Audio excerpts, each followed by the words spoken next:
కార్తిక్ ఘట్టమనేని దర్శకత్వంలో రవితేజ హీరోగా తెరకెక్కినటువంటి cinema eagle. తాజాగా ఈ సినిమా విడుదలయ్యి బాక్సాఫీస్ వద్ద కలెక్షన్ల పరంగా దూసుకువెళుతుంది. సో, ఫిబ్రవరి 9వ తేదీన విడుదలైనటువంటి ఈ మూవీకి సంబంధించినటువంటి సక్సెస్ మీట్‌ని కూడా తాజాగా పెట్టడం జరిగింది. మాస్ స్టైలిష్ యాక్షన్ సినిమాతో మాస్ మహారాజా థియేటర్‌లో అదరగొడుతున్నారు. సో, ఇప్పటికే 2 రోజుల్లోనే 10 కోట్లు దాటింది. మొత్తం 3 రోజులుగా 20 కోట్ల పైగా వసూళ్లు సాధించినట్టుగా తెలుస్తుంది. సో, తాజాగా ఈ సినిమా సక్సెస్ మీట్‌లో డైరెక్టర్ హరీష్ శంకర్ కూడా చీఫ్ గెస్ట్‌గా హాజరై ఆయన మాట్లాడడం జరిగింది. అయితే హరీష్ శంకర్ తన మనసులోని మాటలను వేదికలపై బహిరంగంగానే బయటపెడుతుంటారు. తాజాగా ఈగల్ సక్సెస్ మీట్‌లో కూడా మరోసారి తన ఆవేదనను సభాముఖంగానే బయటపెట్టారు. ఓ గాసిప్ వెబ్‌సైట్ పైన హరీష్ శంకర్ తీవ్ర స్థాయిలో ఫైర్ అయ్యారు. ఈగల్ సినిమాపై ఒక వెబ్‌సైట్ నెగెటివ్ రివ్యూలు రాయడంతో పాటుగా మూవీ యూనిట్‌ను పర్సనల్‌గా ట్రోల్ చేసింది. దీనిపై ఆల్రెడీ నిర్మాణ సంస్థ కౌంటర్ ఇచ్చింది. తాజాగా ఆ సైట్‌పై హరీష్ శంకర్ విరుచుకుపడ్డారు. వాళ్ళు గతంలో చేసిన కామెంట్స్ కూడా బయటకు తీసి కౌంటర్లు వేశారు హరీష్.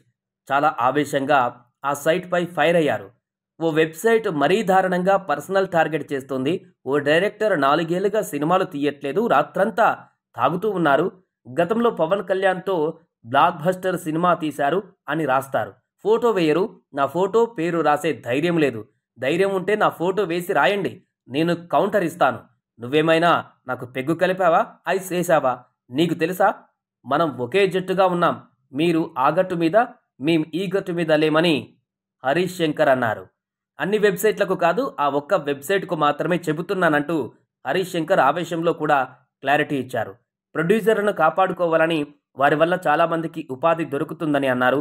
సేవ్ ది టైగర్స్ కాదు, సేవ్ ది ప్రొడ్యూసర్స్ అని అన్నారు. ఇక అయినా 4 ఏళ్లు కాకపోతే 5 ఏళ్లు ఆలస్యంగా వస్తుంది, మీకేంటి అంటూ ప్రశ్నించారు. విపరీతంగా పర్సనల్ అటాక్ చేస్తున్నారని, అది సరైన పద్ధతి కాదని చెప్పుకువచ్చారు. అయినా ట్రోలింగ్స్ చూసే తాము ఈ స్థితికి చేరుకున్నామని హరీష్ తెలిపారు.